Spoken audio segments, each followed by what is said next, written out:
जय श्री राधे कृष्णा। आप सभी को मेरा न्यून प्रणाम।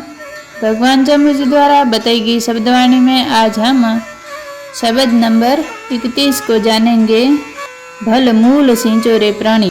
एक समय बहुत से जमाती लोग भगवान गुरु जम्बेश्वर जी के पास बैठे आपस में दान देने के विषय पर विचार विमर्श कर रहे थे। कोई कह रहा था चाहे जिसे दान दो, कोई कह रहा था विष्णु भक्त को दान दो, किसी ने कहा भूखे को दान दो, तो किसी ने कहा कि दान दिया ही क्यों जाए।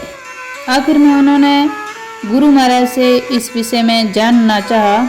तब उन्होंने ये शब्द कहा, ओ मैं बल मूल सिंचो रे प्राणी, ज्यों का बल बुद्धि पावे, जामन मरण भव काल ज्यों चूके, तो आवा गमन न आवे, बल मूल सिंचो रे प्राणी, ज्यों तरवर मेलत डालूं। यानी हे प्राणी, अच्छे पेड़ की जड़ मूल को सींचो, शुभ कर्म करो। अच्छे कर्म करने से तुम्हारी बुद्धि मलिनता त्याग कर पवित्र बनेगी और तुम जन्म मरण के काल चक्र से छूट जाओगे। तुम्हें बार बार इस संसार में आना जाना नहीं पड़ेगा।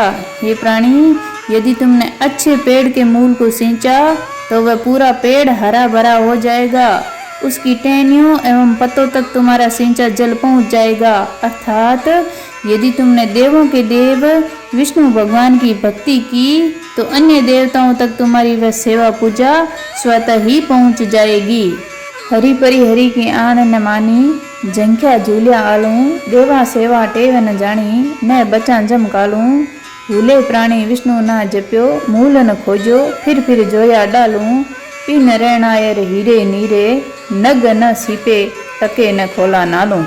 यानी जिसने विष्णु भगवान की आन नहीं मानी, उनकी मर्यादाओं का ध्यान नहीं रखा, उन्हें भुला दिया तथा व्यर्थ में आल बाल बकता रहा, जिसने देवताओं की सेवा प्रार्थना की आदत नहीं डाली, ऐसे अज्ञानी लोग मृत्यु के देवता यम की मार से नहीं बच सकते। अतः हे भूले हुए प्राणियों, तुमने यदि विष्णु का जाप नहीं किया तो समझो कि तुमने मूल को नहीं पहचाना और अन्य देवी देवता रूपी टहनियों को ही ढूंढते रहे। भला कहीं टहनियों पर पानी डालने से पेड़ हरा रहता है?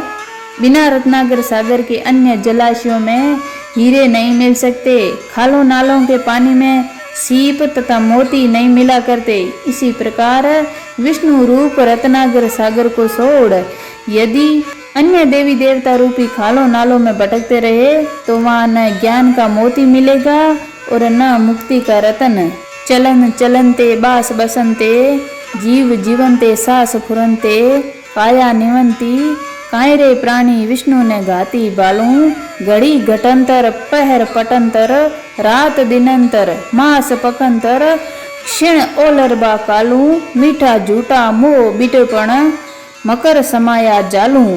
यानी हे प्राणी, जब तक तुम्हारी यह काया तुम्हारा कहना मानती है, यह शरीर स्वस्थ एवं शक्ति संपन्न है, तुम्हारी आज्ञा चलती है, तुम जीवित हो, तुम्हारे प्राण इस देह नगरी में वास करते हैं, तब तक तुम अपने आप को भगवान विष्णु के प्रति समर्पित क्यों नहीं कर देते? यही अवसर है, तुम अपनी देखभाल विष्णु भगवान को सौंप दो। एक एक घड़ी, एक एक पहर, रात दिन, मास पक्ष, एक एक क्षण में मृत्यु तुम्हारे पास आ रही है। इस सांसारिक माया मोह के आकर्षण की मधुरता एक झूठा सलावा है। जैसे कांटे में बंदी खाद्य वस्तु की खुशबू के धोखे में मछली मछुआरे के जाल में फंस जाती है और उसे अपने प्राणों से हाथ धोना पड़ता है, उसी प्रकार ये सांसारिक आकर्षण झूठे धोखे है। कब ही को बाइंदो बाजत लोई, घड़िया मस्तक तालूं, जीवा जूनी पड़े परासा, जूं झिमर मच्छी मच्छा जालूं, पहले जीवड़ो चेत्यो नाही, अब ऊंडी पड़ी पहारूं, जीवर पिंड बिसोड़ो होसी, ता दिन थाकी रहे सिर मारूं। यानी हे लोगों, कितने ही समय से ये ज्ञान की हवा चल रही है, परंतु तुम्हारी बुद्धि पर अभी तक भ्रम का ताला जड़ा हुआ है।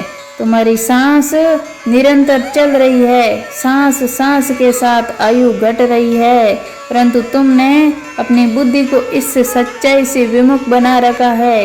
यह संपूर्ण जिया जून प्राणी मात्र यम के पास में बंधा हुआ है, परंतु उसे अपनी नश्वरता का उसी प्रकार ज्ञान नहीं है जैसे झींवर के जाल में फंसी हुई मछली अपना चारा खाने में मस्त रहती है। वह नहीं जानती कि अभी थोड़ी देर में वह स्वयं किसी का चारा बनने वाली है। पहले समय रहते ये जीव सावधान नहीं हुआ, अब जब सारी आयु बीत गई है, इस आखिरी समय में मुक्ति की मंजिल को पाना पहाड़ पर चढ़ने के समान भारी हो गया है। मुक्ति की मंजिल बहुत दूर दिखाई पड़ रही है। ये प्राणी, मृत्यु के समय जब यह जीव इस शरीर को छोड़ेगा, उस समय तुम अपना सिर पीट पीट कर रह जाओगे, परंतु तुम्हारा मृत्यु पर कोई वश नहीं चलेगा। बोलो गुरु जम्बेश्वर भगवान की जय।